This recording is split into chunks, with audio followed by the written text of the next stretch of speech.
Hello and welcome to Catholic Answers Live on this Friday, where we try to have, I don't know, a little more something a little stimulating or fun on a Friday, I would say. And I think we got both for you today. First of all, Jimmy Akin here, both hours with us. Jimmy's senior apologist here at Catholic Answers, the author of The Bible is a Catholic Book, among other books. But what's also kind of fun is we get to talk about the Bible for the entire 2 hours. As a matter of fact, it's your Bible questions today. If you got anything you'd like to know about the Bible, whether it's something about what you read within the Bible or how that got to be written there in the Bible or how it got transmitted to you down through the centuries, any question about the Bible is welcome. 888-318-7884. Jimmy, also the proprietor of Jimmy Akin's Mysterious World. Hello, Jimmy. Howdy. So am I stimulating or fun? You said those were the two desiderata for today. I'm going to throw you, well, you know, I suppose it depends. I was going to just throw you right in the fun pile, but you're a powerfully stimulating, intellectually stimulating person too. So I don't know. Okay. The beard, fun and stimulating. So I don't know. I can't decide, Jimmy. Okay. Well, it could be both. I mean, you know, we often point out that in the Catholic faith, it's That's a both right. and rather than an either or. Exactly right. 888-318-7884. You can expect the lines to get full because that happens when Jimmy's here. And also, it's the Bible. Lots of people have Bible questions, and yours are welcome. I should also let you know yours are welcome if you're not familiar with the Bible at all. If you just have a question that you'd like to get some basic insight into what we're talking about when we're talking about the Bible. What are the Bible? What are the Bible? Exactly. Yeah. 888-318-7884. The word Bible comes from what, Jimmy? Biblios? Well, yeah, biblion, biblion. Which is a Greek word for a book. It originally was a collection of books that then got bound as a single big book once printing technology and manuscript technology got to the point that became feasible. Originally, though, biblion was a word that came from a town. It's a town in Lebanon called Byblos, and they grew they grew what you needed to make paper there, an early form of paper. And so that's where it originally came from. It was originally the name of a town that became the name of paper, which became the name of a book, which then became the name of a specific book. Oh, very cool. And but I'm always fascinated by the way you describe it as a library. That it's good to have a mental image of it, and I've got this mental image now of the idea that really, if someone had a copy of the Bible, they had many scrolls. They had a whole bunch of scrolls that represented the Bible. In the Old Testament period, yes, but that may have been changing by the 1st century, because the modern form of a book, which we call a codex, it's the one with the square spine, that was something that Christians introduced, at least for works of literature. Previously, they'd had codices, but they were just like little bitty notebooks, and they were kind of low-class things, you know, like if you pick up a little notebook at a store, you don't put your sacred writings in it. Yeah, right. But Christians did. And there's some evidence of that starting to happen in the 1st century. And so it was probably an early influential Christian writing that started the modern form of book becoming popular. Possibly a gospel. Is possibly one of the Gospels was originally issued in a codex form, or possibly an edition of St. Paul's letters. But either way, Christians got the idea, hey, this is one of our things. We put our holy books in this new modern form of book, and that then became fantastically popular and has been the dominant form of book in the world ever since, even among non-Christians. You're welcome. I'm just saying you're welcome to the rest of the world. We Christians gave you the book. 888-318-7884, the number. You can ask any question you want about the Bible today. Jimmy Akin, our guest. And Jimmy, already calls coming in, so I think we'll go to George in Bellevue, Nebraska, listening on Spirit Catholic Radio. George, your question for Jimmy. Good afternoon, sir. Quick question. You got a discussion online. There's a particular sect here in town of, I guess they're Protestants, but they're absolutely convinced. Some fellow in their church wrote a paper concerning Christ and him being from the northern tribes and that he was white, like white, like Northern Europe white. Oh, well, so Jesus was not from the northern tribes. I mean, there was some intermingling among the different tribes of Israel, so he may have had some blood from northern tribes. But we know what tribe he was from. Since he was a son of David, he was from the tribe of Judah. And Judah was one of the southern tribes in Israel. There, as far as we're aware, there weren't any racial differences between the northern and southern tribes. And even if there were, you wouldn't expect the northern tribes to be significantly paler than the southern tribes because you have to really be separated by a large number of degrees of latitude in order over time to have a lightening effect on the skin. I mean, that's the reason that Northern Europeans have lighter skin is because they historically have lived in much more northerly climes, not necessarily up at the Arctic Circle, but up there. And as a result, light strikes the Earth at a different angle at those latitudes, and it's harder for us to make vitamin D in our bodies as a result of not getting as much light. And so consequently, they started having less melanin, less pigmentation in their skin to make it easier for the light they did receive to get into the skin so we could make vitamin D. But that took thousands of years, and it was at much higher latitudes. So when you're talking about the tribes in Israel, they only lived there for like 1,000 years. So that's not enough time. And the northern tribes were living like 100 miles north of the southern tribes. So you don't have the disparity in latitudes you would need in order to have the northern tribes be significantly paler. And so that doesn't hold up. George, I'm curious what you make of that. Well, no, I make it that I basically explain the same thing too. I've been to Israel. I actually spent time in Beirut and some other places. And I guess for the average person, you hear about the Sea of Galilee, as you know, if you guys sat there on the other side of the on the west side of the lake, and it's a freshwater lake. You can see the other side.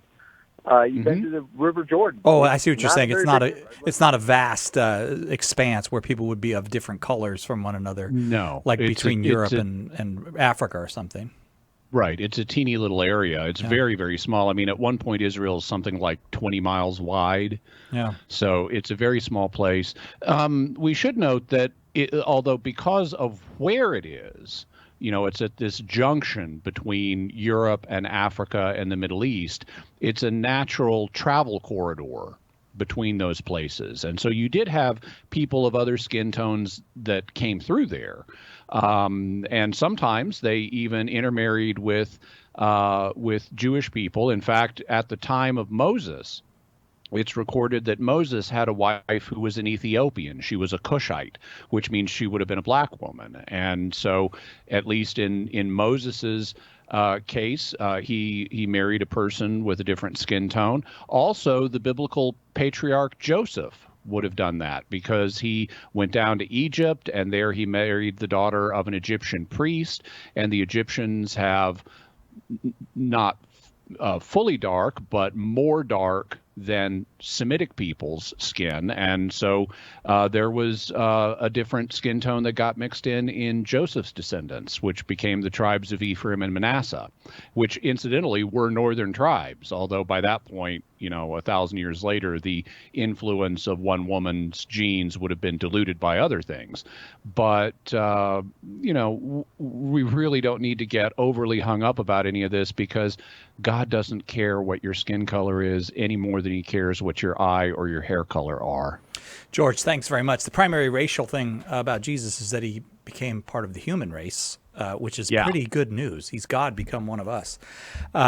Thanks, George. I appreciate it. It sounds like your instincts were right on the money on that one. We'll take a quick break and be right back with more of your Bible questions. Any Bible question you've got for Jimmy Akin right after this.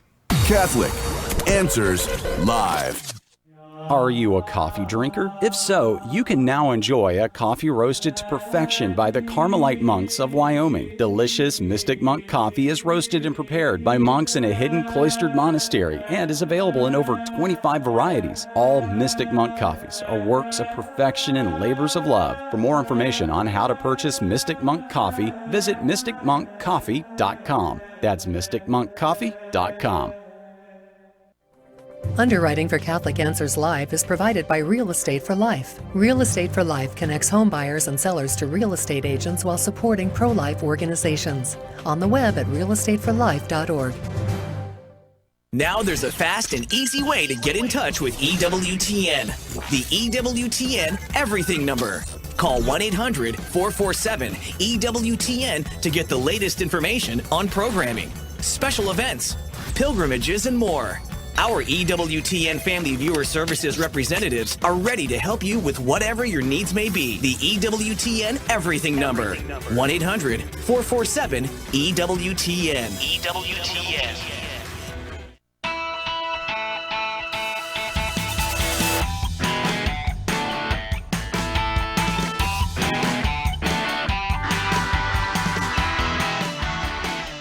Welcome back to Catholic Answers Live. Hey, that flash sale goes on until Saturday, and then it's gone, as they say, in a flash. Oh, no, it says here lasts through the weekend. I apologize.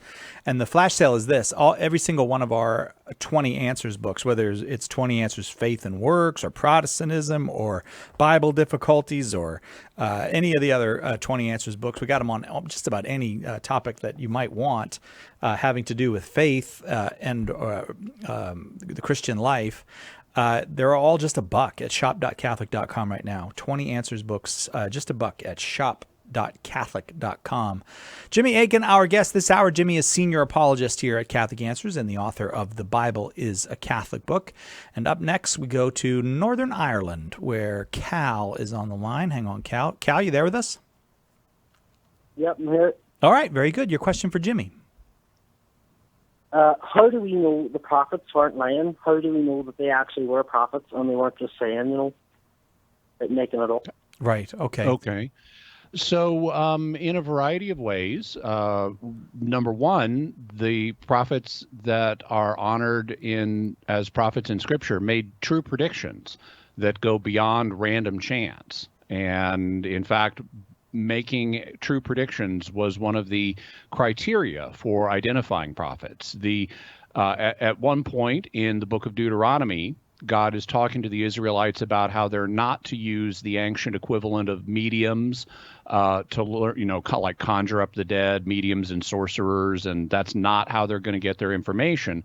They're going to get their information instead when God raises up a prophet like Moses and announces his word to them. And then there's a discussion of, suppose you say, how will we know when a prophet is of the Lord, when he's really giving us God's word?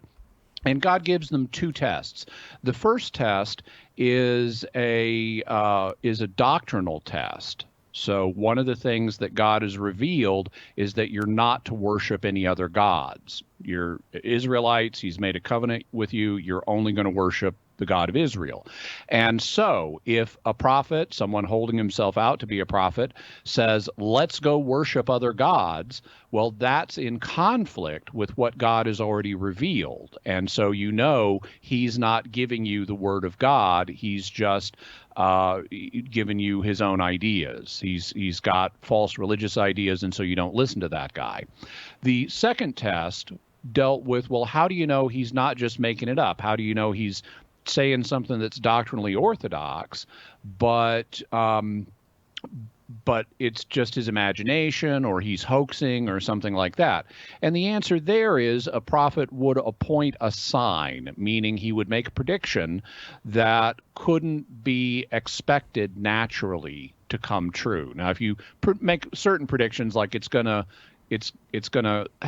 we're going to have the sun rise tomorrow, or it's going to rain during the rainy season, those are predictions anybody could make. So in order for it to constitute a sign from God, it would need to be a prediction that goes well beyond what reason would allow you to predict, and even beyond what random chance would allow you to predict. And the prophets that did that got a reputation for making predictions that they couldn't have naturally known, and that would point to them being in touch with a supernatural source of information. And if they then passed the doctrinal test, so they weren't teaching you something in conflict with what God had already revealed, that would serve as evidence that they were indeed genuine prophets of God. So that's how people at the time that the prophets were ministering would recognize a genuine prophet. We also have later confirmation of this because Jesus is proved to be the Son of God and the Messiah by his resurrection from the dead, which we have very good evidence for apologetically. And Jesus regarded these figures as genuine prophets. And so since we can trust Jesus, we can trust those prophets. Cal, what do you make of that? That was a very good answer. It was for my brother, and any. I'm sorry, I missed it. I'm sorry, I missed that last part. That the question was for my brother. Oh, good. All right. Well, I hope your brother is satisfied with the answer. Thank you very, very much. I have a policy, Jimmy. I don't know if you know this policy, but anyone from Ireland calls, I always go back to them to see how they like the answer, just because I like to hear the Irish accent again. Sure. Thanks very much, Cal. Appreciate the call. Let's see who's next. Sean in Fort Perry, Canada, listening on the Alexa. Do not send him a book. Do not send him a book. Do not send him a book. Hi, Sean. Your question for Jimmy. Heard that. You heard that? Yes. And you know what you could do in cases like this? You could send people e-books. We have done that. That's a very good point. Worrying about the cost shipping costs, mailing print books, because I think that's why you're told not to do that, because it costs so much more to send things through the post office to Canada. So I appreciate the help. Thank you. I think. Thank you, Sean. But I got to say, that doesn't sound Canadian, that accent. It does to me. Well, at least it's not American. Okay, all right, go ahead. Go ahead. At least it's not American. Sound like my ancestors did. They came from Scotland. There you go. Did you have that? I like it. Oh, well, I don't know whether I want to continue on because Jimmy might not understand. I like occasionally when I'm reading something in the Bible to try to find out what historical evidence there might be for it. And I really had a rude shock when I looked up the Exodus on the Internet, and I guess it depends on who writes articles on the Internet, but all I could find were articles that said the Exodus was a myth, the Jews never left Canaan, blah, blah, blah, blah, blah, and there was no archaeological evidence that they ever spent time in the Sinai Peninsula, and on and on and on. So I was wondering if Jimmy knows of any proof that the Exodus actually did occur and where I would find it. Okay, so you've obviously been reading some articles that were written by skeptics, and there are skeptics in the archaeological community, but there are also people in the archaeological community who have said, no, we do have reason to trust the Exodus accounts, that the Israelites were at one time in Egypt and then came out of Egypt and settled in Canaan. And this is a proposal, the standard historical account among Christians is taken seriously by folks in the archaeological community. Now, what we don't have is a specific document, let's say an Egyptian document, that says on this day all of these disasters happened and Pharaoh's forces were defeated and we had to let the Israelites go. And there's a very good reason we don't have a document like that. It's because the Egyptians never recorded failures. Pharaoh was considered a god on earth. He was the living Horus. And so consequently, they didn't report unflattering things about their living God king.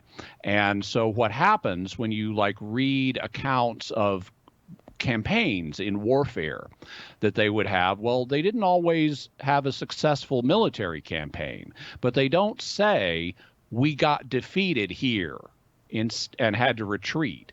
Instead, they keep winning battles. They're just closer and closer to home.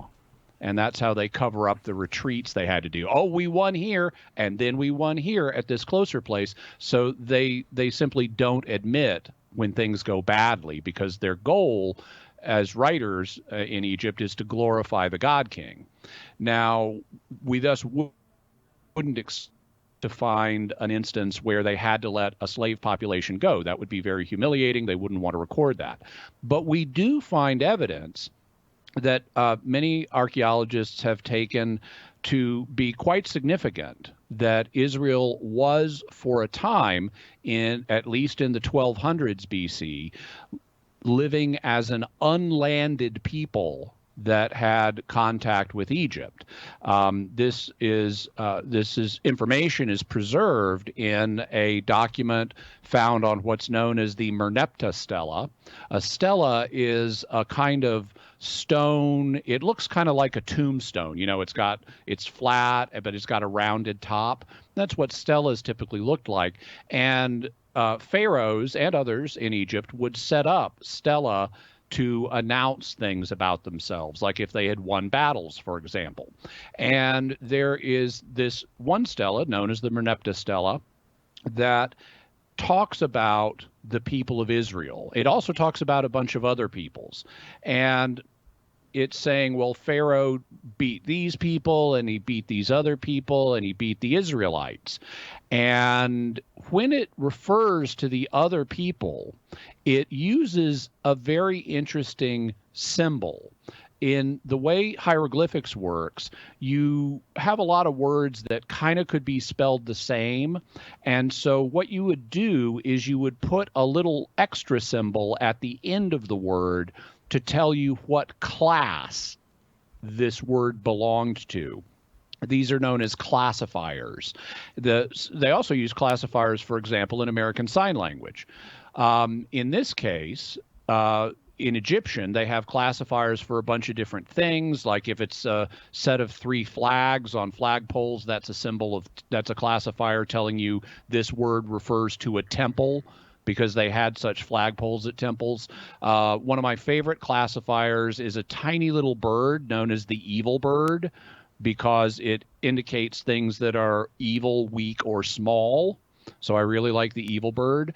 But there's also a symbol for like landed people that are living in cities or in their own dwellings or things like that.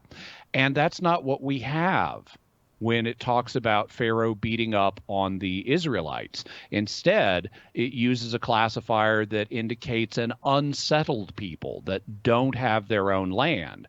And so various Egyptologists and biblical archaeologists have looked at that and said, hey, the Merneptah stela gives us evidence that this battle with the Israelites occurred during the period after they left Egypt, but before they settled the Holy Land. So it would have occurred during the Exodus experience. If you'd like to read more about all this, I would suggest checking out the writings of Kenneth Kitchen. Kenneth Kitchen is an Egyptologist who has written a book called On the Reliability of the Old Testament. It's well worth reading. Also, I did a blog post a while back called Did the Exodus Happen? So if you just Google Jimmy Akin and Did the Exodus Happen, you'll find this article on my personal website. In it, I use a common criterion known as the criterion of embarrassment to mount an argument that the Exodus would have happened. Because one of the things you find when you study peoples is they tend to want to glorify themselves in their past. The Egyptians did that. They tend to not want to admit embarrassing things. And so if a people has always lived in a land for recorded memory, they'll say things like, oh, we were created here. Or they will say things like, we came here from these really prestigious origins, like Aeneas coming to Rome. He was a great hero in the Trojan War and stuff. Well, the Israelites said, we came here and we were slaves before to one of the major world superpowers.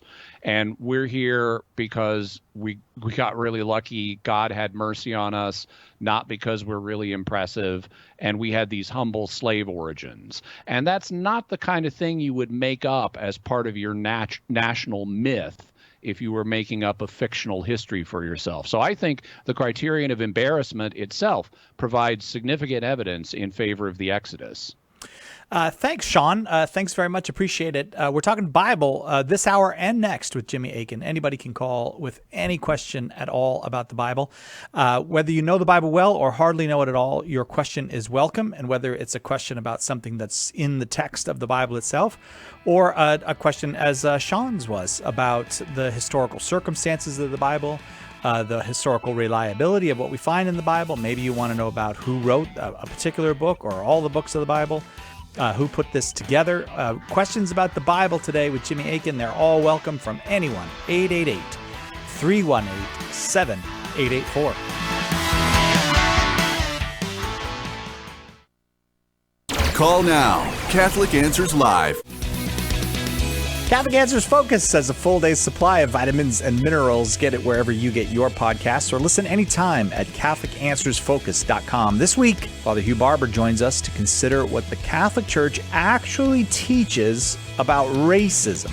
The term racism was not in use before the 20th century, so you might think that there's no teaching about racism in the Bible or in the tradition of the Catholic Church. Well, there is, and Father Hugh explains it. Then we have Joe Heschmeyer explaining common misconceptions about the papacy that you'll feel a lot better if you get over. And we've got a bonus podcast this week on the Assumption and Coronation of Mary. Catholic Answers Focus is free, brand new twice a week, and now also available on YouTube. Did you know you can access Catholic Answers Live right from your phone or other mobile device? Download the Catholic Answers Live app today. It's free, and you'll have instant access to our daily broadcast, the schedule of upcoming shows, and you'll even be able to search the archive and listen to thousands of past shows. The Catholic Answers Live app, available now on iOS and Android. Every Catholic has heard the challenge. How can you believe that? Don't you know the Bible says? It's a challenge we have to meet. If we can't reconcile apparent contradictions between Scripture and Catholic teaching, how can our faith survive? And if we can't answer our Protestant brothers and sisters, how will they ever come to embrace the fullness of the faith? In meeting the Protestant challenge, apologist Carlo Broussard gives you the knowledge and tools you need to answer 50 of the most common Bible-based objections to Catholicism. Be prepared to give an answer. Order your copy of Meeting the Protestant Challenge today by calling 844-239-4952, visiting shop.catholic.com, or asking for it at a good Catholic bookstore near you. Does the church have too many rules? Join me, Dr. David Anders, as we answer your questions right here on Called to Communion, Monday at 2 p.m. Eastern. Now, back to Catholic Answers Live.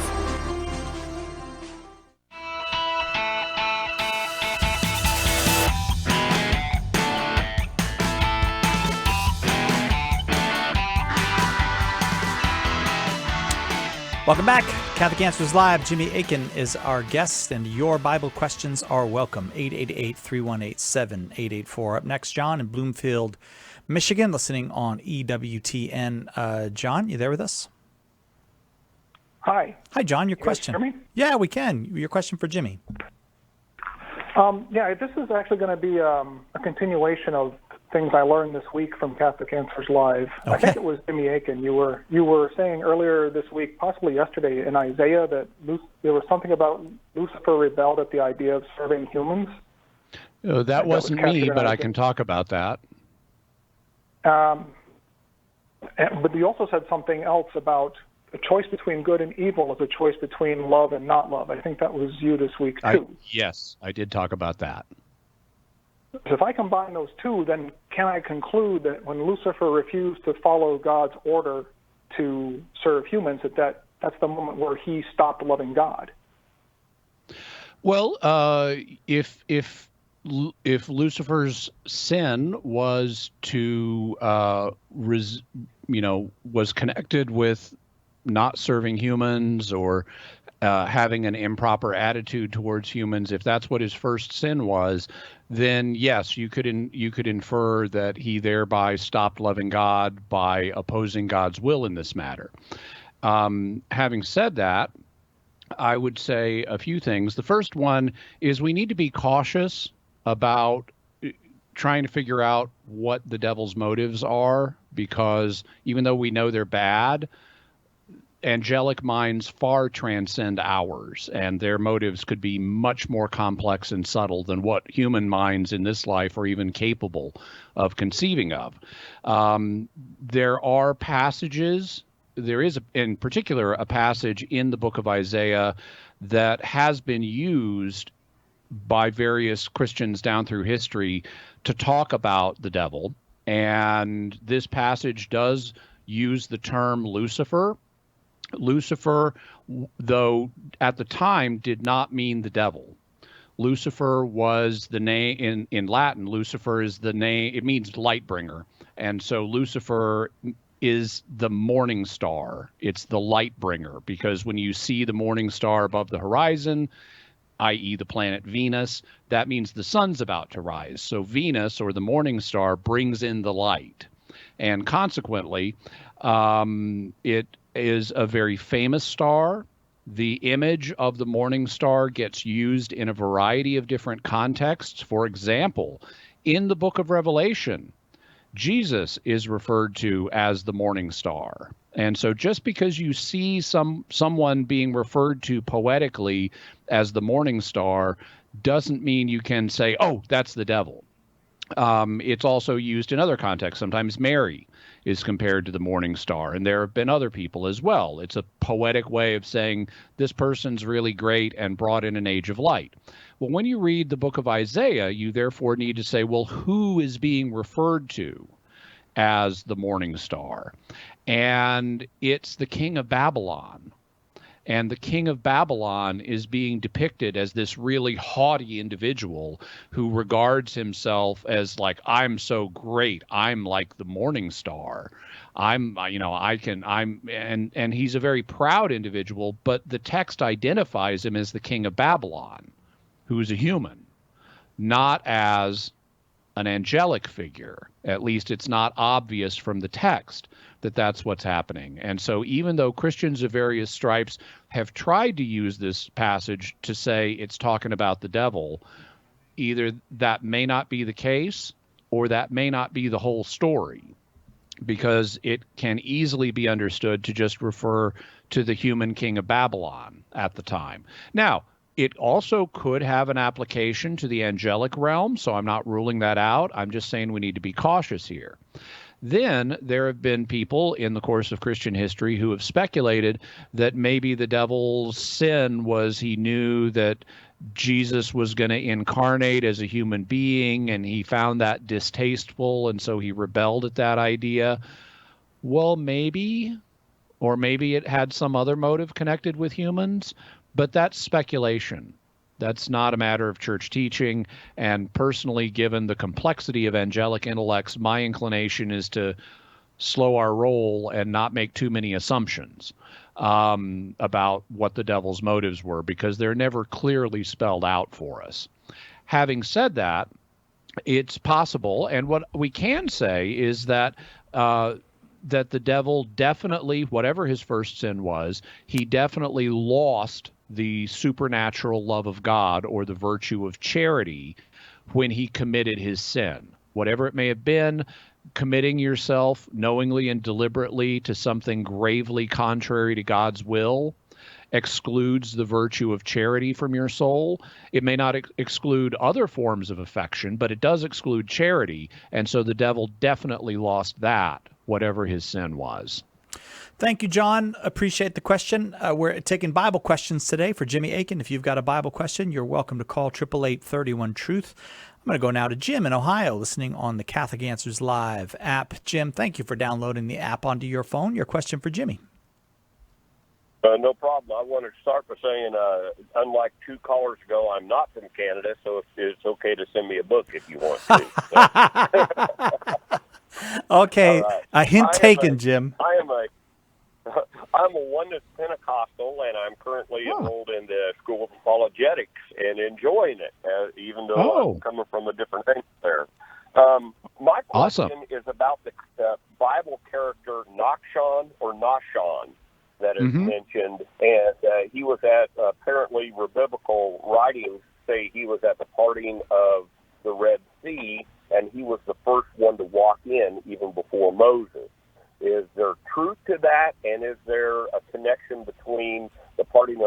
Red Sea and baptism. Okay, so with regard to Nahshon, he was a leader in the tribe of Judah, and he's mentioned a few times in both the Old Testament and the New Testament. He apparently was married to, or at least his sister was married to Aaron, the original high priest, and he's one of the ancestors of Jesus. So he's in Jesus's genealogies in the New Testament. There is a Jewish midrash that talks about his involvement at the Red Sea. The Red Sea, at the Red Sea incident, according to this midrash, the sea didn't part immediately. And rather than be discouraged by that, Nahshon entered the Red Sea. He started walking into it. And when he got up to his nose, so he's really trusting God that he's not going to drown here, that's when the Red Sea parted. And so it was still by God's agency and through Moses.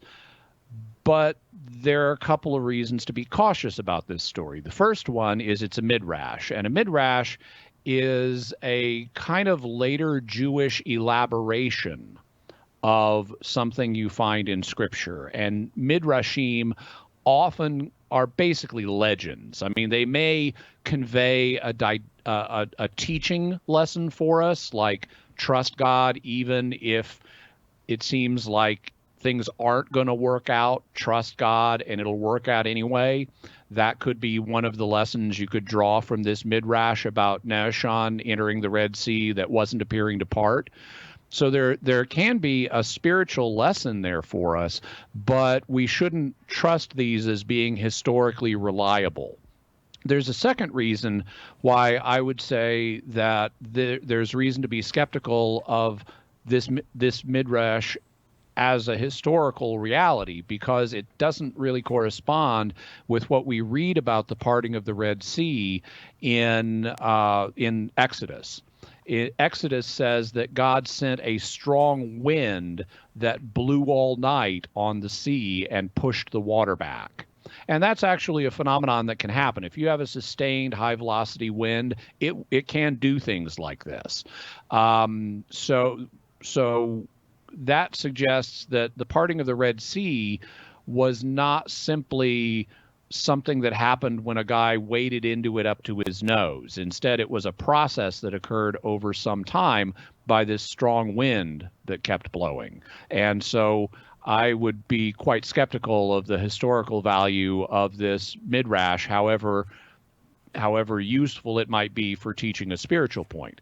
In terms of, is there a connection between the parting of the Red Sea or the passage through the Red Sea and baptism?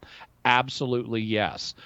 We see in St. Paul's writings, for example, this is in 1 Corinthians, where he talks about how the Israelites were baptized into Moses the same way that Christians have been baptized into Jesus.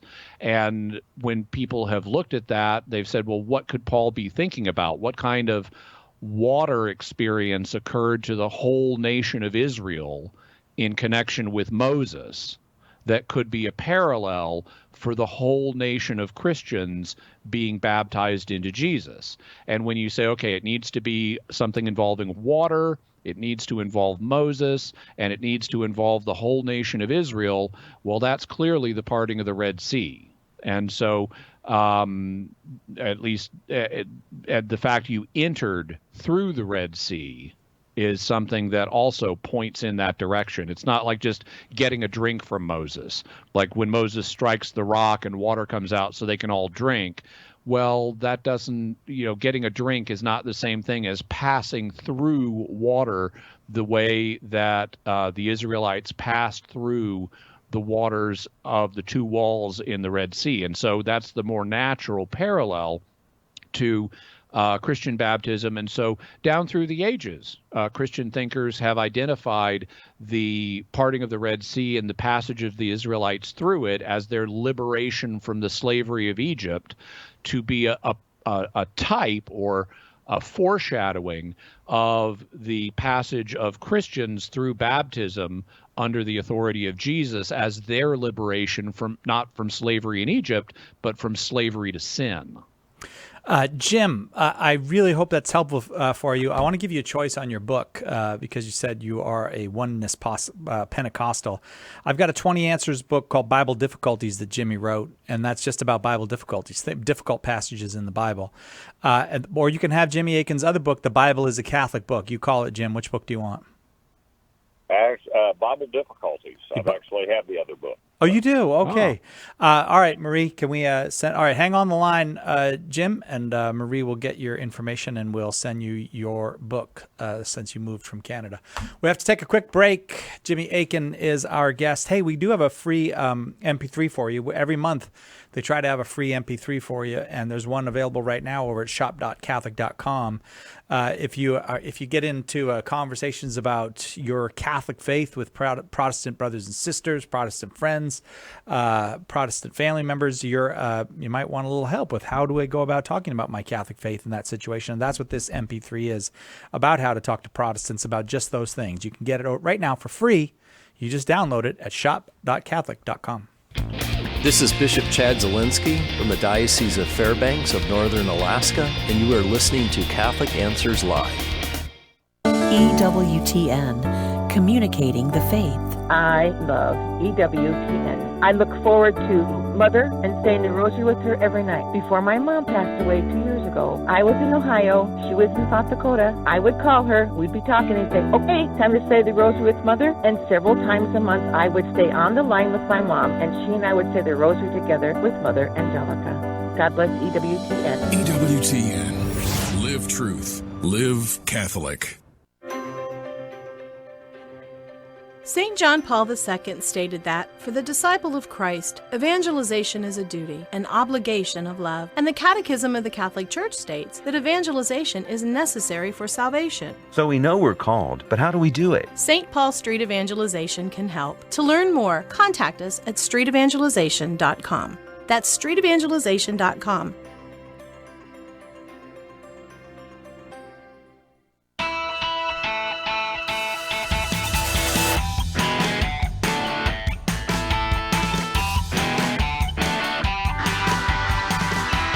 Welcome back to Catholic Answers Live. Jimmy Akin, our guest, and any question about the Bible is welcome. And if you're young, if you're old, if you're in between, if you're Catholic, if you're not Catholic, if you're not sure, anybody can call with any question about the Bible. Please do not ever feel either like I just don't know enough about the Bible to ask. No, that's not at all the case. If you don't know anything about the Bible, you just want a quick primer on what it is, you call with your question. You're very welcome here. 888-318-7884. Let's go to Jim in Rhode Island, listening on the Catholic Answers Live app. Jim, got a question for Jimmy Akin? Good evening. How are you? Very well, thank you. My question is, does the Catholic Church accept replacement theology, which states that the Church has replaced Israel and God is basically done with the Jewish people? And what scripture passages would you use to support either way?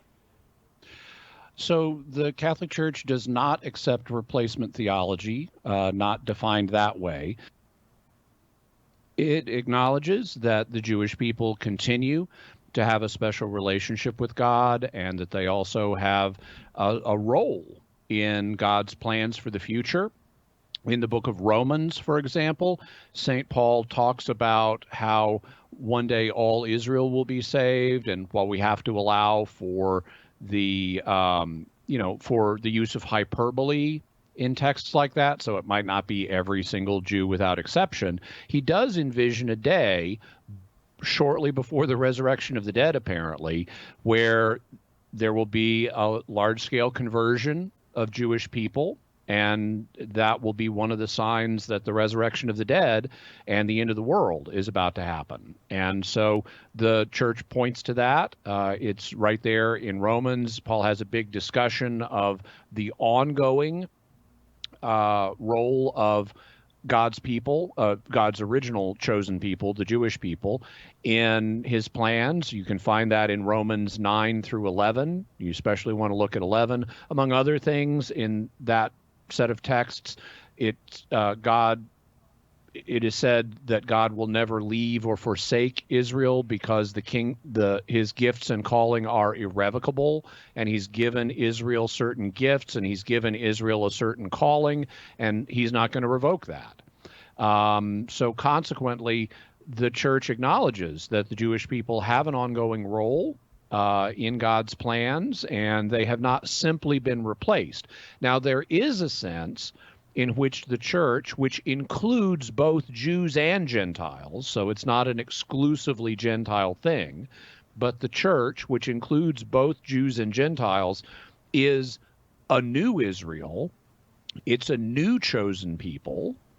And that's why St. Peter, for example, writing to a Gentile audience in 1 Peter, is able to apply language that originally applied to Israel, describing them as a kingdom of priests, for example. He applies that to the church, and he's clearly writing to Gentiles in this letter. And so Paul, similarly, earlier on in Romans, if you look at Romans chapters 2 through 4, you'll find Paul discussing things about how Jews and Gentiles are on a comparable basis before God, and the true Jew is one who is circumcised inwardly, which he links to being a Christian, not merely being circumcised outwardly, and how the children of Abraham also include not just the biological children of Abraham, but also those who share the faith of Abraham.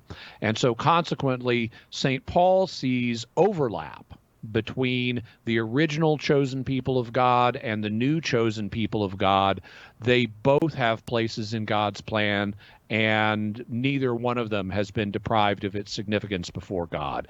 And if you'd like to read more about this, there's at least a brief discussion in the Catechism of the Catholic Church talking about how this conversion, this large-scale conversion of Jewish people, is expected before the end times. Also, Pope Benedict, after he had resigned from the papacy just a year or two ago, wrote an article on the different covenants we find in the Old Testament and how they still have relevance today, including for the Jewish people.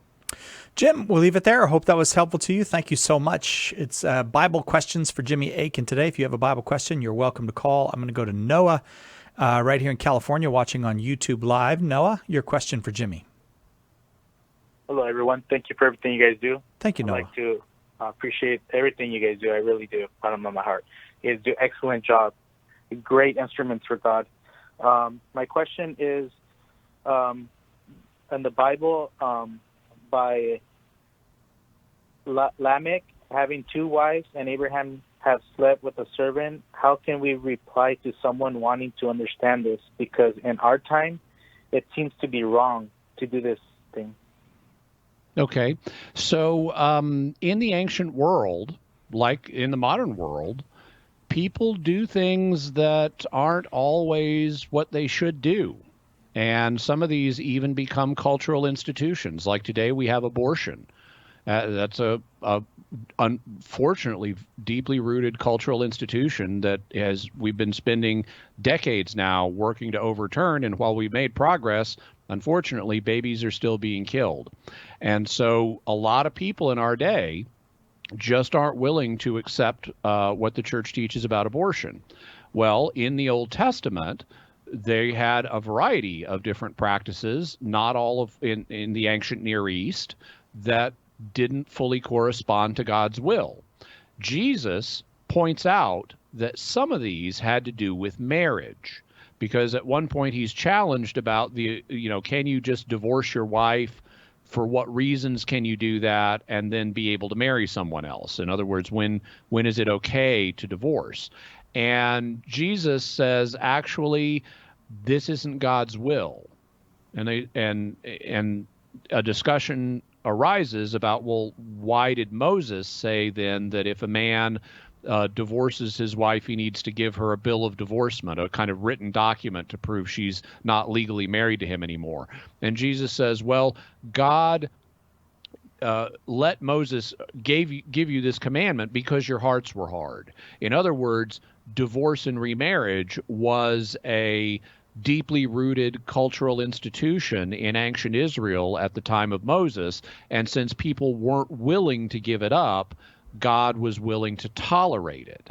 But eventually he gave us the full revelation of his will in Jesus, who pointed out that it was not this way from the beginning. God made Adam and Eve, implying marriage is a man and a woman for life.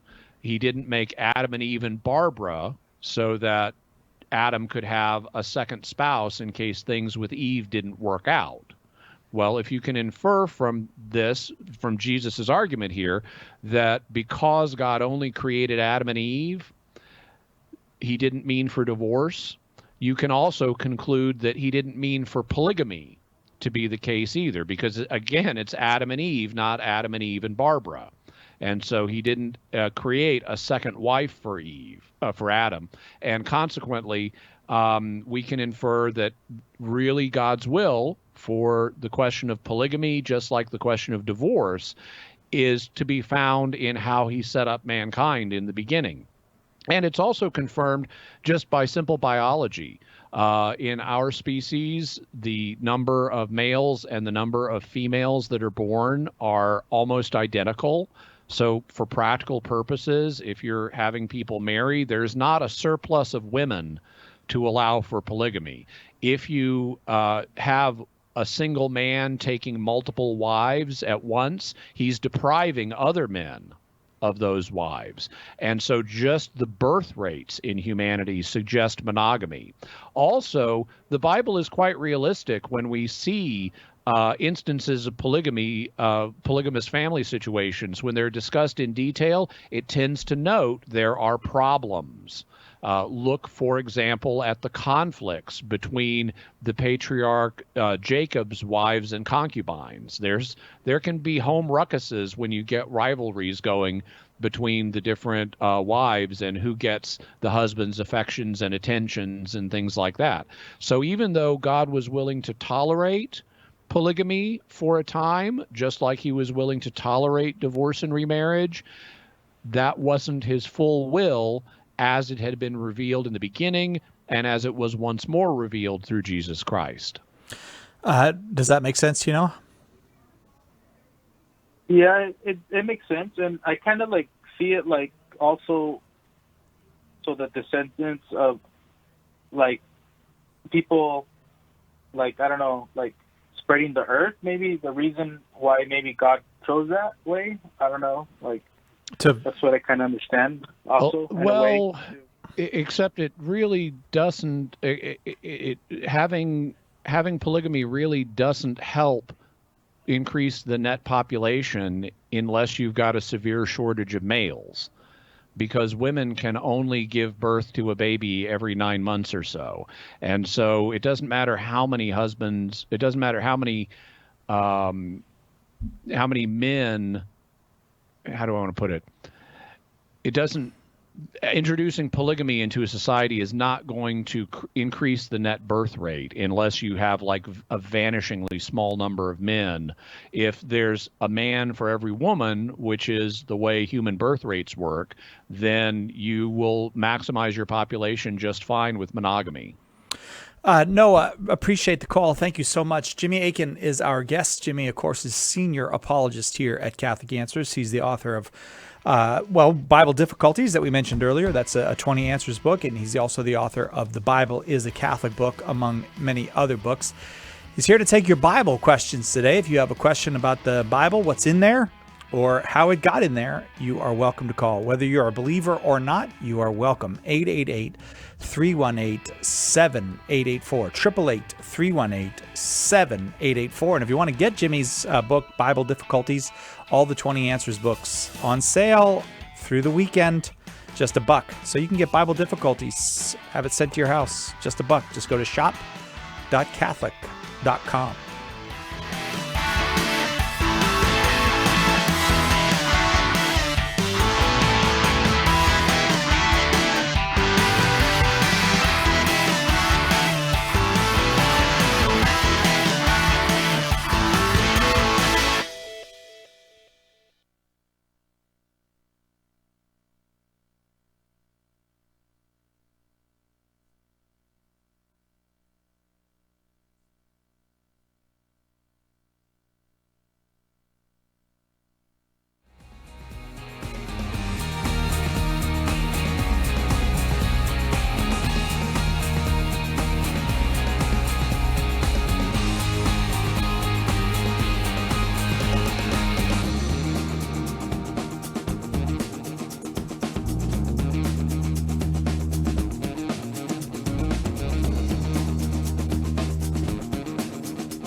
Welcome back to Catholic Answers Live. I'm Cy Kellett, your host, enjoying a lovely August Friday afternoon, or it might be evening where you, well, I suppose where you are, it might be Saturday morning. I don't mean to leave out all our friends in Australia or Japan or all throughout the East, but here it is afternoon and very lovely, and it's very nice to get to spend the time with you. Thank you for being with us. It's especially good because we try to have a good time on Fridays, and I do not know that there's anything I enjoy more than getting to hear Jimmy Akin talk about the Bible. It's always a pleasure, and that's what Jimmy is here to do this hour. Jimmy's senior apologist here at Catholic Answers, the author of a whole bunch of things, including this 20 Answers book here, Bible Difficulties. He's also the author of the very popular book, The Bible is a Catholic Book, and when you get The Bible is a Catholic Book, what you get is a book about where the Bible came from, who the people were who wrote it, how they made the decisions about what went into it, and also about the fact that it is a book with true human authors and also the Word of God. So you get some theology in there as well. A great book. And if you have a Bible question, this is the hour for you. 888-318-7884.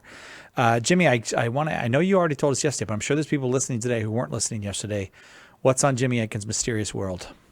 Today's episode is about the 1992 Ruby Ridge debacle, where the FBI entrapped a man into tried to force him to become an unwilling agent for them, and when he refused, things spiraled out of control and people ended up dying, and the FBI ended up with a huge black eye. So very dramatic story today. Also next week, another very dramatic story about the wizard clip. Are you familiar with that, Cy Kellett? No, the wizard clip. So the wizard clip is a story from early American history from the 1790s about a family who was not Catholic that had an Irish traveler in their house who was dying, and he requested a priest to give him the last rites, and they didn't get him one. And when he died, incredibly weird things started happening. If you know about Skinwalker Ranch, or anyone who does, this is Skinwalker Ranch level weirdness. Whoa! So you won't want to miss the story of the wizard clip. And I love it. And find out about that. I love it. Oh, I can't wait. That is great. Don't mess with an Irishman who's dying. Come on, people. That's like rule number 2. Don't get involved in a land war in Asia. Those are two basic rules of life. I know. Either one is inconceivable. Inconceivable. 888-318-7884 is the number. Jimmy Akin's Mysterious World is available on the internets. Just type in Jimmy Akin's Mysterious World. You'll find it. And there's always something good over there. It is a mysterious world, and Jimmy is not afraid to cover any part of it. Let's go to James in Florida. James in Florida, you there with us? Hang on, James. It doesn't matter if you're there with us if I push the wrong button, right? James, are you there with us? Yes. Hi, James. Sorry. My bad. Apparently I have to do that once a show now, push the wrong button. What's your question for Jimmy? All right. So I have a question for a friend, so shout out to him. But I'm actually interested in the answer, too. He wants to know how the ceremonial laws of the Old Testament are actually God-breathed, I guess, and not actually just made up. Okay. Well, so there are different ways of answering this question. I would say we know they're God-breathed because they're found in documents that are God-breathed. These are inspired documents. We have the usual arguments for that. In fact, I answered the question yesterday, so you could check that out. I won't repeat the whole answer today, but yesterday in the second hour of the show, I answered a question for a young lady about how do we know that the documents of the Bible are inspired. So since they're inspired documents and they contain these ceremonial laws for the Jewish people, those were divinely inspired. That's one way of approaching it. But let's look at it from another angle. You mentioned the possibility of these, quote, just being made up. And by that, I would assume that you mean something like, or your friend may mean something like, how do we know they weren't things the Israelites came up with, maybe even before they were written down in the books of Moses? Well, I don't think this is an either-or situation. I don't think we have to choose between saying these are divinely mandated, or they pre-existed Moses. So I think you can say they both pre-existed Moses and they're divinely mandated. For example, every society in the world has a code against killing. It may vary on the details, but every society in the world has some kind of thou shalt not murder. And so the Israelites undoubtedly had an anti-murder ethic before the Ten Commandments. Nevertheless, to make sure they were clear that this is a very important principle, God took that pre-existing anti-murder ethic and put it in the Ten Commandments to make it abundantly clear that one is not to commit murder. It doesn't mean this was the first time they heard the idea, you shall not murder, but it does mean that this was God's way of officially, explicitly endorsing the anti-murder ethic. So if that's an example of how a principle could have been used in Israelite society, and then at a later point, God officially endorsed that principle, then the same thing could happen with other principles, including principles of the ceremonial law. So let's look at one of the principles of the ceremonial law was circumcision. Well, there were other ancient people in the Near East who were circumcised. The Egyptians, for example, were famous for being circumcised. And so it could be that even before the time of Abraham, there was a circumcision custom in the Semitic line, and that at a certain point, God said, I'm going to make this official. This is not just going to be a social custom anymore.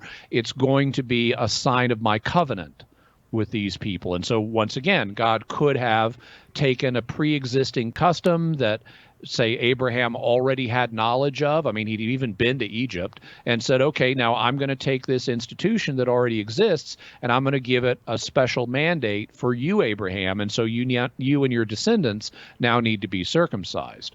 So that's one of the fundamental ceremonial laws. Undoubtedly, the Israelites had already been making sacrifices to God as part of their worship. In fact, we read about the patriarchs doing that. We even read about Abraham doing that. And we see Abraham sacrificing a ram. He's given that as an alternative to sacrificing Isaac. So we already have him sacrificing a sheep to God. And it's thus no surprise that later on, when you get to Leviticus, guess what one of the sacrificial animals is? It's a sheep. So sacrificing sheep is prescribed for certain types of sacrifices. But this wasn't the first time the Israelites had heard about sacrificing sheep. So what about another? So we've covered circumcision. We've covered sacrifices. What about dietary laws? Psychelet. You have children, right? I do. Did you notice when your children were very, very small that they would just put anything in their mouths? As a matter of fact, my brother asked my son one time, what do you have in your mouth? And my son said, a choking hazard. That was his response, because he'd been told so many times not to put it in his mouth. Right. Well, okay. And did you happen to notice that when they got a little older, your children would not only not put anything in their mouths, they would become incredibly picky eaters for a while? Yes, right. Exactly. Okay. So we have this phenomenon of very small children being willing to eat anything, and slightly older children becoming incredibly picky. And this is not just your family, Psychelet. This is a human universal. Oh, that's good to know. This happens all over the world. In every culture, children pass through a stage where they are indiscriminate about what they eat, and then they become incredibly picky.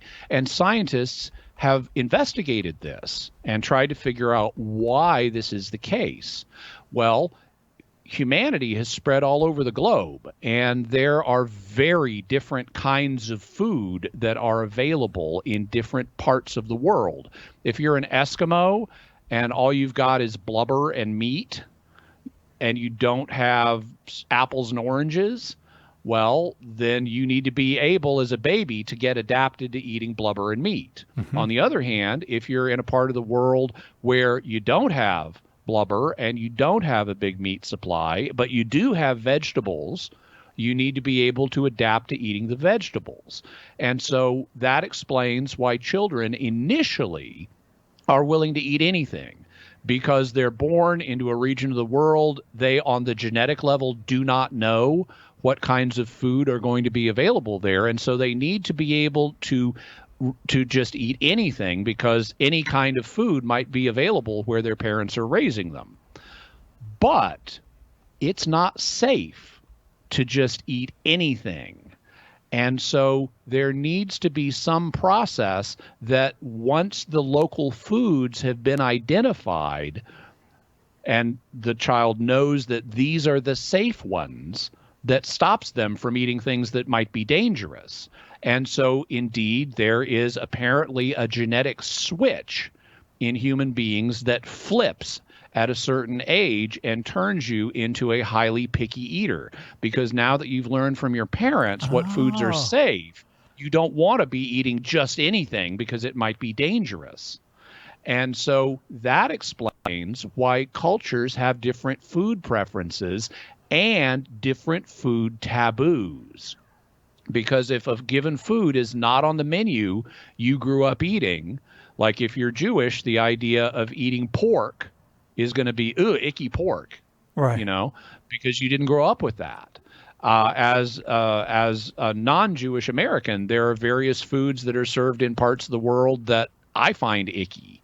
But it's because of how I was raised and what my food preferences ended up being. And this varies from one culture to another. So it is quite likely that the food preferences that are found in the Jewish dietary laws, like don't eat pork or don't eat shellfish, were already there in Israelite society even before the time of Moses. And of course, pork and shellfish can be dangerous under some situations.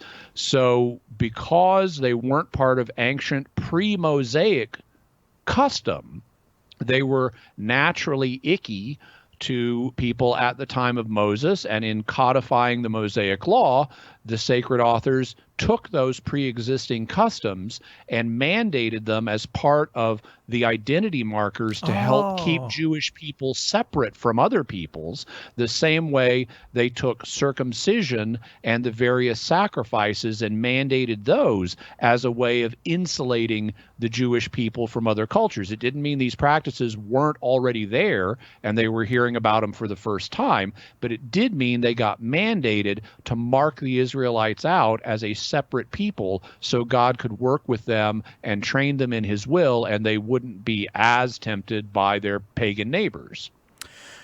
James, I'm so grateful you asked that question, because that was I really enjoyed hearing about that. I hope that was informative to you as well, James, but we got to take a break, so we'll just have to leave it at that. We'll be right back with more of your Bible questions for Jimmy Akin right here on Catholic Answers Live. Have a question? We've got answers. Catholic Answers Live. Underwriting for Catholic Answers Live is provided by Real Estate for Life. Real Estate for Life connects homebuyers and sellers to real estate agents while supporting pro-life organizations. On the web at realestateforlife.org. The Aquinas Writing Advantage program is part of Homeschool Connections' set of online courses for your Catholic homeschool. Homeschool Connections' website is homeschoolconnections.com. And there is power in prayer, because prayer is more important than breathing. Prayer can change the circumstances you are in. Prayer can change the world. The most important thing you ever do is pray. And so when you pray, God, you can do anything. And I know you love me more than I love me. So God, I'm handing this all over to you. And I know miracles can happen in my life, and they will.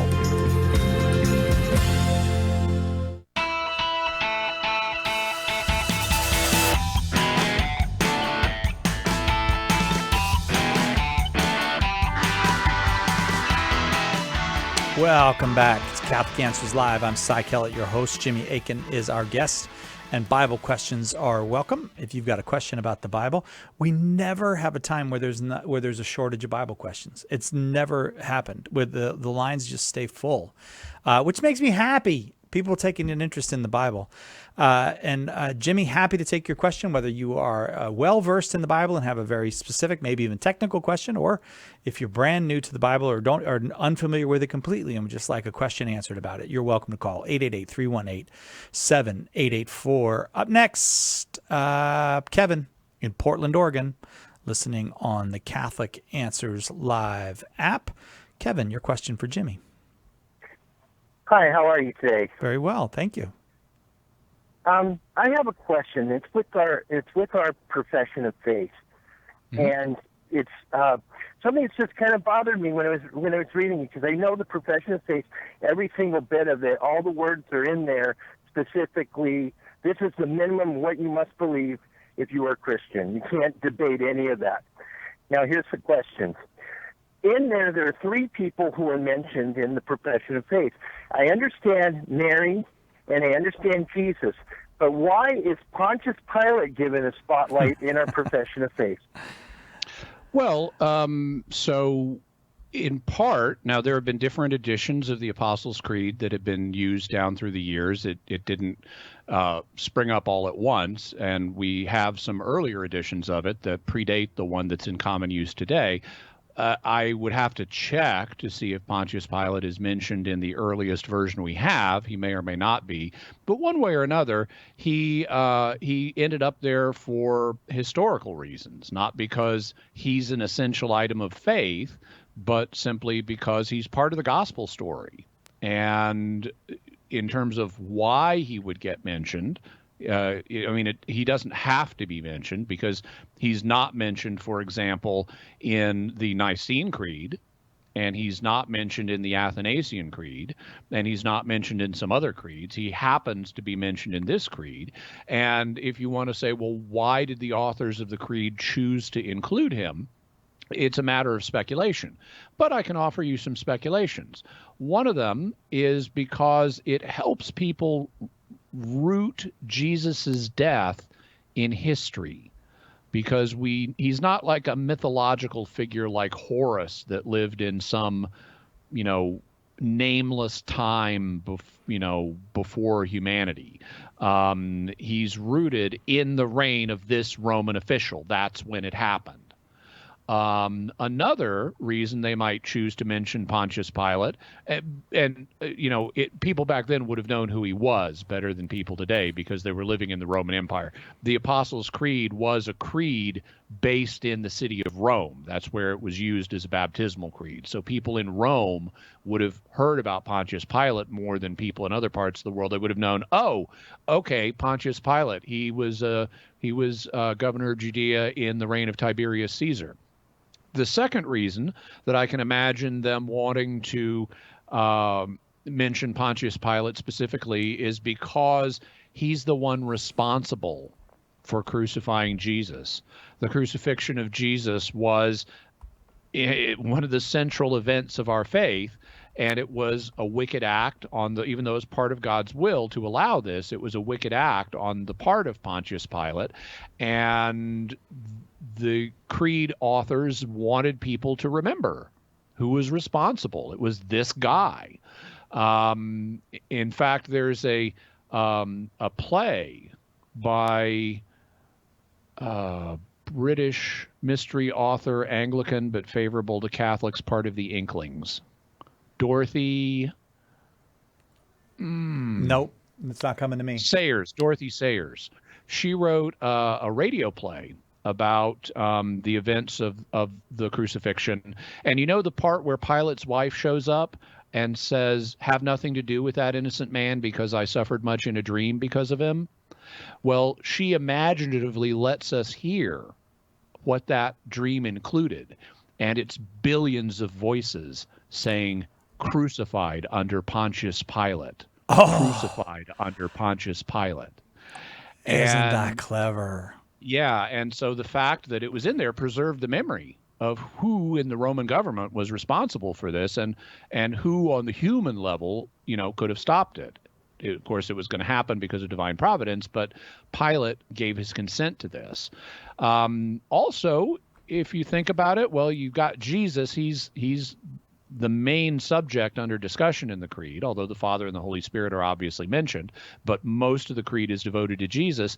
And we have the Virgin Mary, who was there at Jesus's birth, and we have Pontius Pilate, who presided over Jesus's death.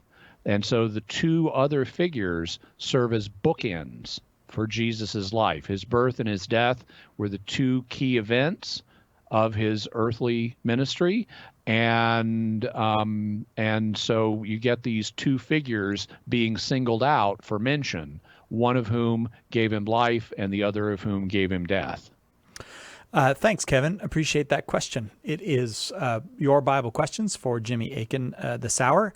The lines have continued to stay pretty full, but you can give it a try. 888-318-7884. Jen in Colorado is next, listening on the Catholic Answers Live app.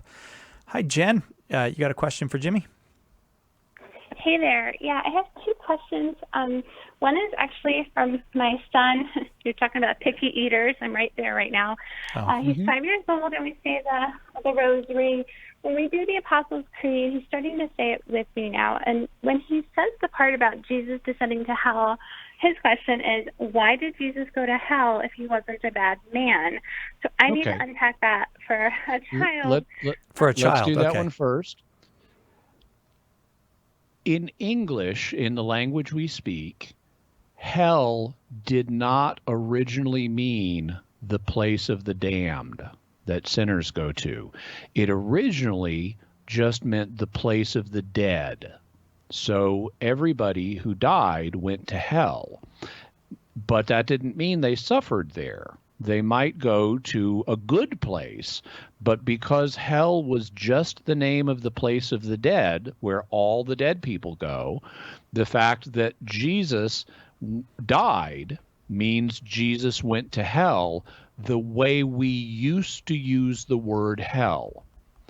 More recently, the word hell has come to mean just the place of the damned, not the place of the dead. But because the creed was translated a long time ago, it uses the older form of the word hell. It doesn't use the modern form of the word hell. So when Jesus died, he went to the place of the dead, but he himself did not suffer there because he was a righteous man and he was the Son of God. And so he didn't need to suffer because he was all good. And so, Jen, your second question was? Okay, so can I just really quick, why would he go to hell if he, why would he go there? It's another way of saying he died. Okay. Just coming back to that idea. Okay. The other question now, I had... I'll give you a little more. This is more for you necessarily than for your 5-year-old. But we do have some indication of what he did while he was dead. He apparently preached to spirits who were in prison and presumably announced the gospel to them and thus, gave them a message not to save them because they had already made their choice, but to say, hey, I really did come. I really did offer people salvation. God really is merciful. And that could have been you if you had accepted God's mercy. So that's one of the things he did. He also announced the gospel to those who were saved and waiting for the gates of heaven to be open to them. So for those spirits, he said, I've come and the time has arrived, and now I can take all of your spirits to heaven with me. Okay. Thank you for sharing that. Sure. To think about that and read about that a little more later. And then the other question I have... Check out the Catechism of the Catholic Church. It has a discussion of the Creed, and it has a section on the descended into hell part. So you can read that part for more information. Thank you. Okay, thank you. The other question I have is, I'm homeschooling this year, and I'm teaching a couple other kids at the same time. One of the parents of the other children said they were Catholic, but then they were talking about it and said they didn't believe Jesus was God. So he mentioned ma'am, we're coming up We're coming up on the break. Can you just give me the question so I can have time to answer it? You're good. He mentioned Matthew 27:46, asking why God forsakes him, like if it wasn't part of God's plan, and why referring to God. So let me be real quick there. This is a question that comes up periodically, and Jesus is quoting the first line of one of the Psalms. That's where this comes from. And if you read the entire Psalm, it's clear that the psalmist is feeling abandoned by God on the emotional level, but he knows he's not really abandoned by God because the psalm ends with him being confident that God will vindicate him. And so that's what Jesus is doing. He's saying, it may look like I'm abandoned by God and I may feel distressed at the moment, but I actually know that God, my Father, will vindicate me by the resurrection. Also, on Jesus' divinity, check out Catholic.com. Just type in Jesus Divinity and you'll come up with stuff. Catholic Answers Live.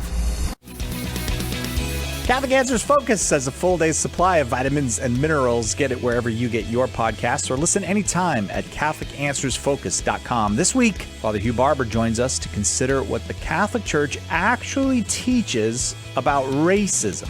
The term racism was not in use before the 20th century, so you might think that there's no teaching about racism in the Bible or in the tradition of the Catholic Church. Well, there is, and Father Hugh explains it. Then we have Joe Heschmeyer explaining common misconceptions about the papacy that you'll feel a lot better if you get over. And we've got a bonus podcast this week on the Assumption and Coronation of Mary. Catholic Answers Focus is free, brand new twice a week, and now also available on YouTube. Did you know you can access Catholic Answers Live right from your phone or other mobile device? Download the Catholic Answers Live app today.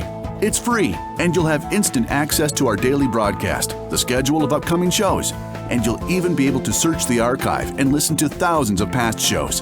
The Catholic Answers Live app, available now on iOS and Android. To many people, even many Christians, purgatory is a fantasy. Or worse, a wicked lie invented by the church to make salvation complicated and keep people in fear. But I'm here to tell you that purgatory is fact, not fiction. The Bible supports it, Christians have historically believed in it, and it makes theological sense. In my new book, Purgatory is for Real, I provide the evidence and reasoning to help you understand this controversial doctrine and demonstrate how it's actually a joyful, hopeful reality, not something shadowy and mysterious, but a sign of God's love and mercy. To get your copy of Purgatory is for Real, visit shop.catholic.com today or ask for it at a good Catholic bookstore near you. Does the church have too many rules? Join me, Dr. David Anders, as we answer your questions right here on Called to Communion, Monday at 2 p.m. Eastern. Now, back to Catholic Answers Live.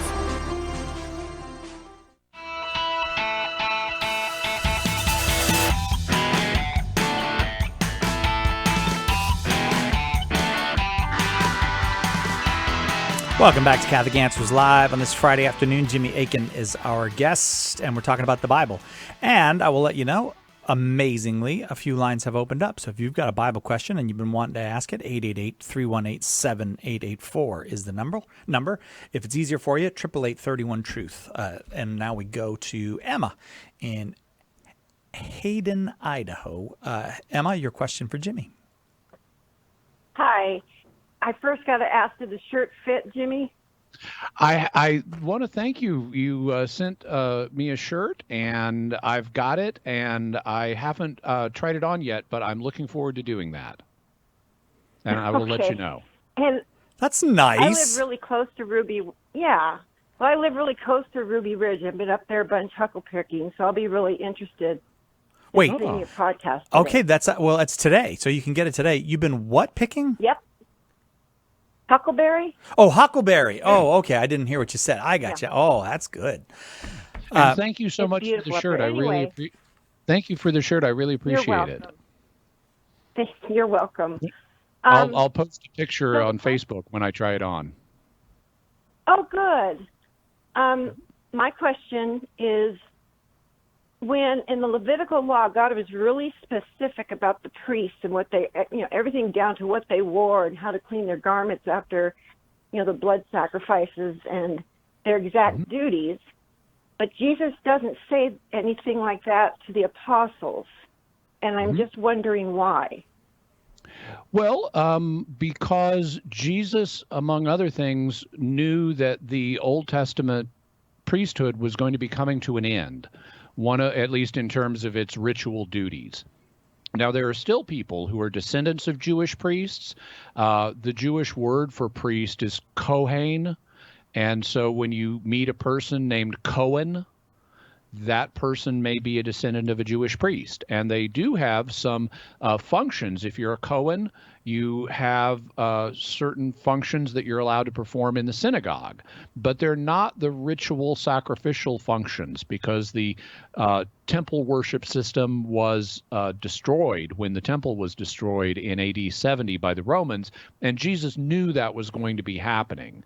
So, in fact, that's one of his most famous predictions. It appears in all of the synoptic gospels and is even alluded to in the Gospel of John. So he knew that that system for offering worship to God was coming to an end.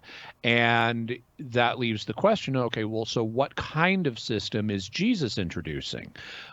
What kind of system of worship is he going to be preaching?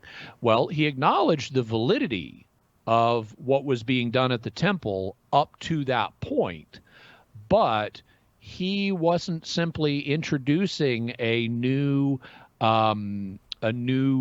system of worship of God that would be located in a single place, like the temple in Jerusalem, where all the Jews were supposed to offer their sacrifices, or like the temple in Samaria on Mount Gerizim, where the Samaritans would offer their sacrifices. In talking to the woman at the well, the Samaritan woman in John chapter 4, he says, a day is coming when people will worship God neither in the temple or on the mountain, and they'll worship him in spirit and in truth. And so consequently, he was creating a form of worship that wasn't going to be located in a particular place around a particular building, and that didn't involve complicated animal sacrifices involving blood that you need to clean your priestly vestments on. He was also building a religion that would be intercultural. So it would include people of every race and every culture and every socioeconomic group. And that means that he didn't choose to mandate a specific uniform for his priests. They could dress how the people of their culture and social class dressed. And in fact, modern priestly vestments here in the West are actually a development of ancient Roman garments. So he just chose not to determine these cultural matters. He was not, unlike Moses. We talked earlier about how the Mosaic Law enshrines certain regulations as a way of insulating the Jewish people from their pagan neighbors, so they wouldn't be tempted, for example, to polytheism. Well, now that we have the Holy Spirit, we don't need the same kind of insulation from the culture, and so Jesus didn't set out to create a new nation with its own detailed regulations and identity markers in the same way. Now, we still have identity markers as Christians, but they're not ritually based the same way the Jewish identity markers were, at least not to the same extent. And so consequently, because he was introducing a multicultural, multi-geographic, spiritual communion and mode of worship for God, he didn't determine all the little particulars the way they had been determined for the Jewish priesthood, in a way that was suited for one particular culture in the ancient Near East, but that might not be suited for people all over the world. And that's why the church has different rites that have been adapted to the different cultures that are found in different parts of the world, whether it's in the West or the East or wherever it may be. Emma, I'm going to leave it there and say thank you. And lines have filled up again, so lots and lots of folks want to ask Jimmy a question. It is your chance to ask Jimmy any question you've got about the Bible. Jimmy Akin, senior apologist here at Catholic Answers.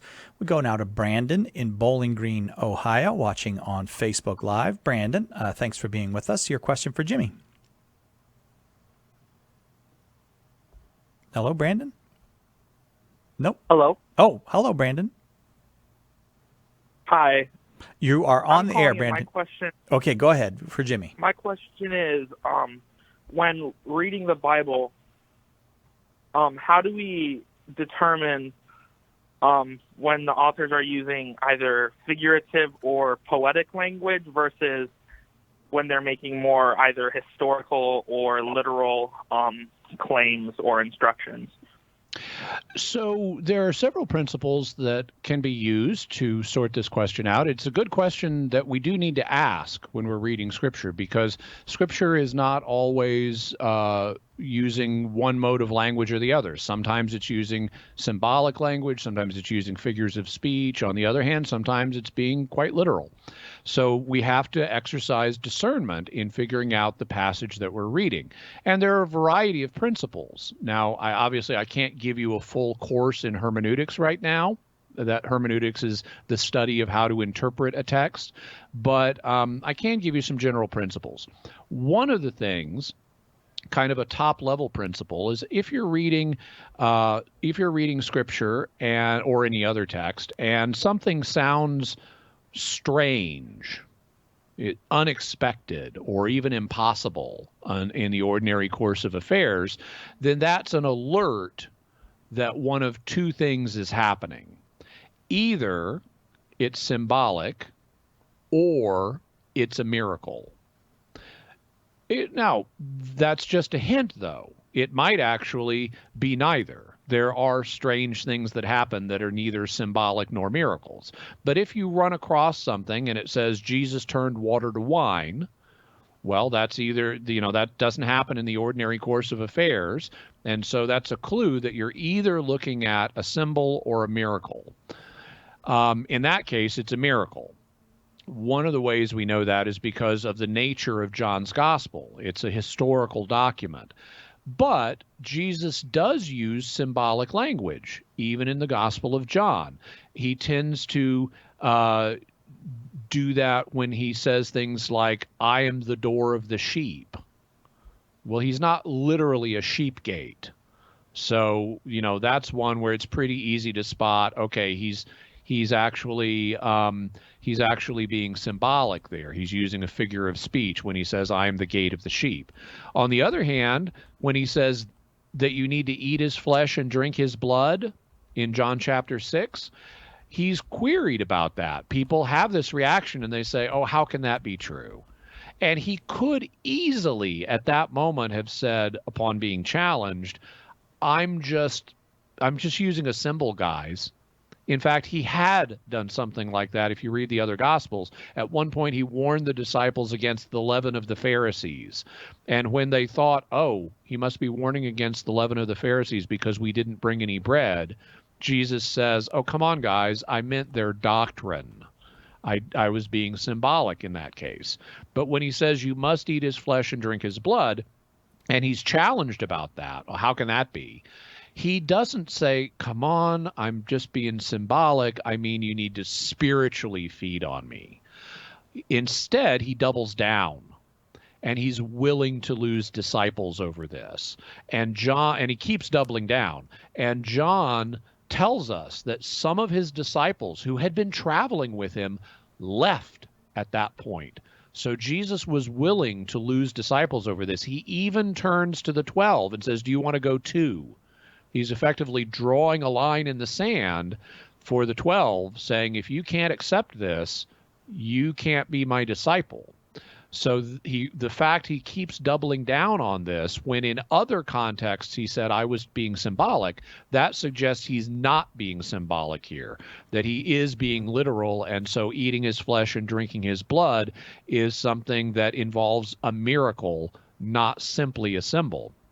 So that's one kind of brief exploration. There are other things that, other tests that one can use to try to sort this out.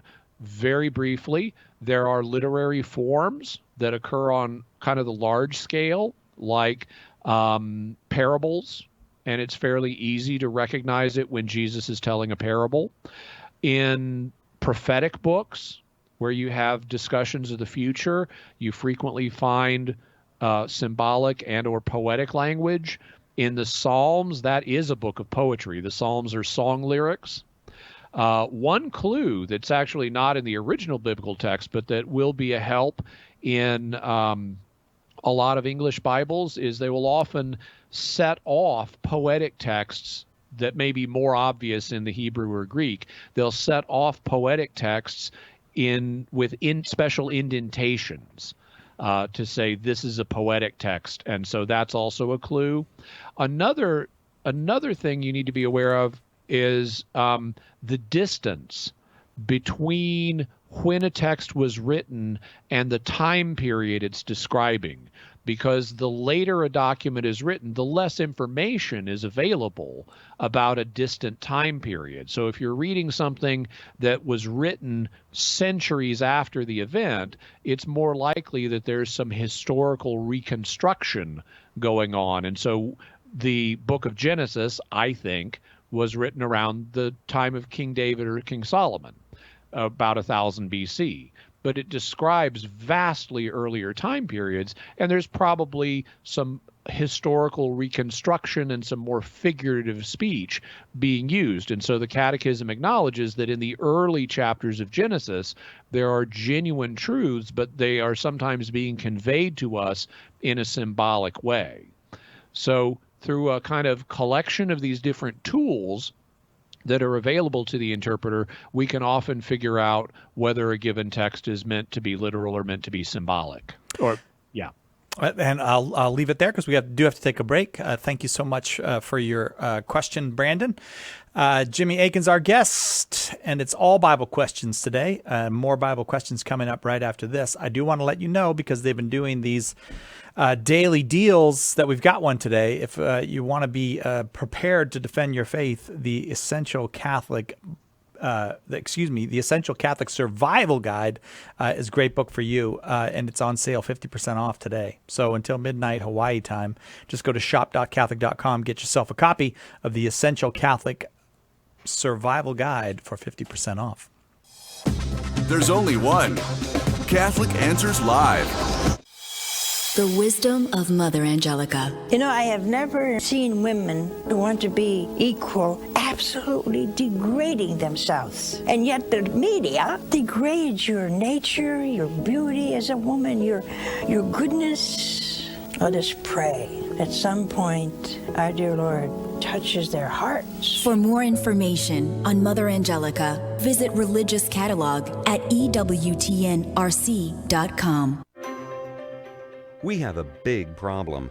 Our culture is dying, and souls are in danger of being lost. The answer is conversion to Jesus Christ in His church. St. Paul Street Evangelization is a Catholic organization, and we have hundreds of teams spreading the good news throughout the country. But we need your help. The harvest is great, but the laborers are few. Find out more and get involved today at streetevangelization.com. That's streetevangelization.com.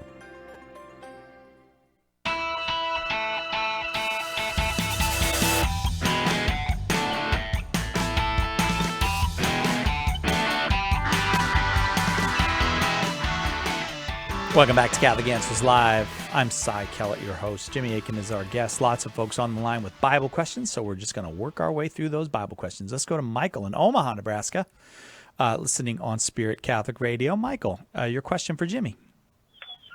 Yes, my question is, where in the Bible does it talk about witching water for wells and crystals, and how is that different from, having the relics of the saints? Because I like to be able to try to help the relatives of mine that one believes that he's been witching water wells for 40 years, and the other one believes that the crystals have special powers. And so I just wanted to explain to him in a compassionate way how that's not aligned with our faith and with our relationship with God. Okay, so this answer may be not the answer you're expecting, but neither dowsing, which is an alleged psychic ability to find hidden things like water for wells, also commonly called water witching, although dowsing can and historically has been used in an attempt to find things other than water, like oil, for example. Even the ability to douse is not mentioned in Scripture. So it's just not there one way or the other.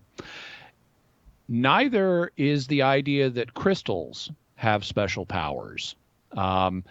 And so I'm afraid I can't give you a biblical text for either one of these alleged things.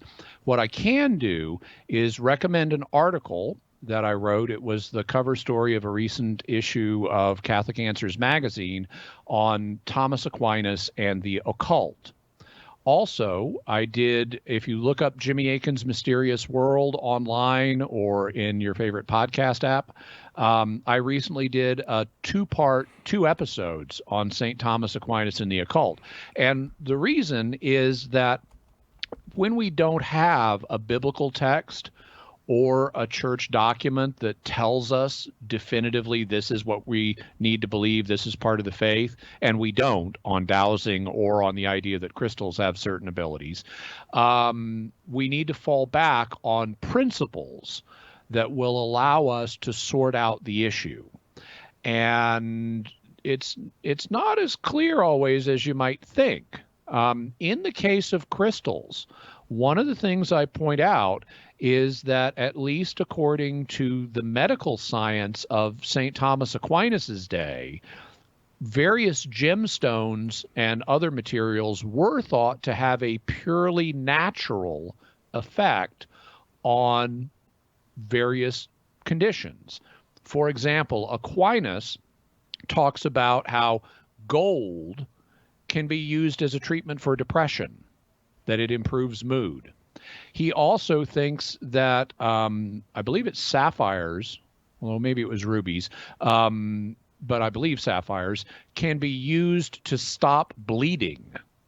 And this was thought not to be some spooky occult thing, not something the devil is doing or anything like that. It was supposed to be a natural property that these materials, whether gold or a gemstone, had just by nature, the same way that a magnet has the natural ability to attract iron. And so if that's all it is, if it's true that a gemstone has a particular ability or another material has a purely natural ability, then Aquinas would say it's not a problem to use it for that purpose.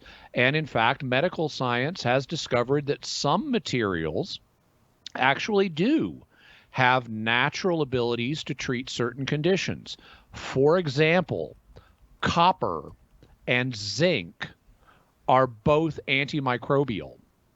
That's why a lot of piping in buildings and a lot of doorknobs are made with copper in public places, because that copper will kill some of the microbes that people deposit on the doorknobs, and it will kill some of the microbes that are going through the copper pipes in the drinking water, and it will help keep people healthy by killing those microbes. Another substance that has a natural effect like this is lithium.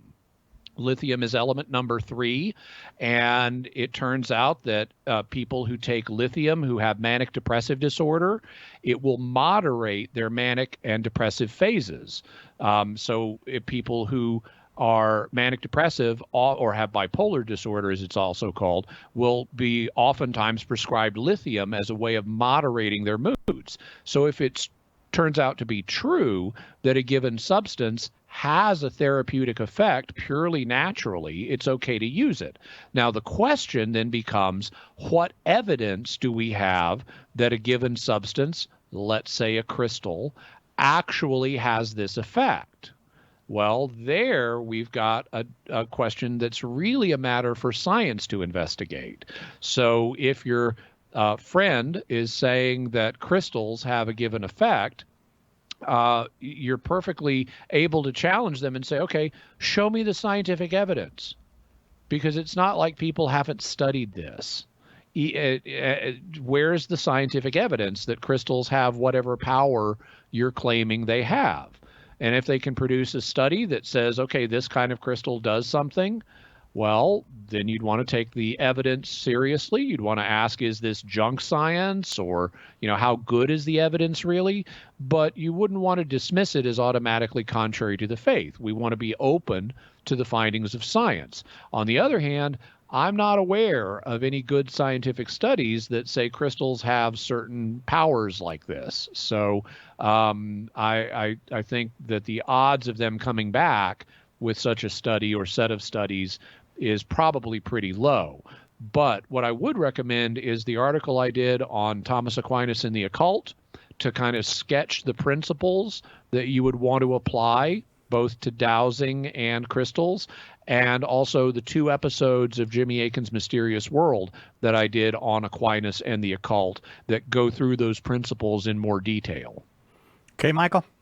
Give somebody a gift to be able to find water. I mean, could he do that if he wanted to? I'm sorry, I didn't hear all of the question. Could you repeat it? Could God then give somebody the gift to be able to find water? Sure. Is that possible? God did it. God did it with Moses. He told him, go to this rock when the Israelites were out of water. He said, go to this rock and strike it, and water will come forth. So we even have a biblical precedent for that happening. Now, you can say that's not the same thing as dowsing. That was a direct revelation. But God is omnipotent. He can do what he chooses. The question is, what evidence do we have that God might do something or give even a natural ability? If he's told us this is forbidden, then we have good evidence that that's not his will. But if he doesn't mention it, we have to be a little more careful, and that's why St. Thomas Aquinas spelled out these principles to help sort through such situations. Michael, got to leave it there. I want to keep moving and try to get as many as I can on. Up next is Tin in Missouri, listening on 1460 AM. Tin, you're going to have to be kind of quick with your question, okay? Yes, thank you. I am trying to do a Bible study using the Didache Bible in the Catechism of the Catholic Church as references, the big chunk of them. And I also look online for like priest sermons written in advance, because we go through last week's readings and this week's readings. What's the question, Tim? I think we're just getting to it. What to watch out for. In those particular resources? Like just not to put in my own interpretation, I guess. Okay. Well, I would say that you want to take a number of approaches, but in general terms, I would say read the biblical text. I mean, you want to study your faith also, but you want to read the biblical text, and you want to think about what are all the different things this text could mean, because there's a lot of flexibility in language. And oftentimes, the first thing that occurs to us when we read a text may not be the correct interpretation. So when I read a biblical text, one of the first things I do is try to mentally map out what are all the things this could mean given the language that the text uses. And then I review those and options and start saying, okay, which of them are more or less likely given the context? Because the context usually provides clues that make one interpretation or another more or less likely. I obviously read in light of my knowledge of the faith as found in the Catechism, but the key thing to do to keep from just imposing my own ideas is to recognize there is flexibility and think through the possibilities. And it may turn out that the text doesn't have just a single valid interpretation. It may have more than one valid interpretation. Thanks for the call. And Jimmy Akin, thanks for the 2 hours. Really appreciate it. My pleasure. Anytime. Jimmy Akin's latest Bible book is The Bible is a Catholic Book. You can get that at shop.catholic.com. You can also get his book, Bible Difficulties, which is one of the 20 Answer series, all of which are on sale this weekend for $1 per copy. I think there's almost 40 of them now. You can get those for $1 up to midnight Sunday night on shop.catholic.com. Jesus Christ is certainly, truly, really the light of the nations. And we'll see you next time on Catholic Answers Live.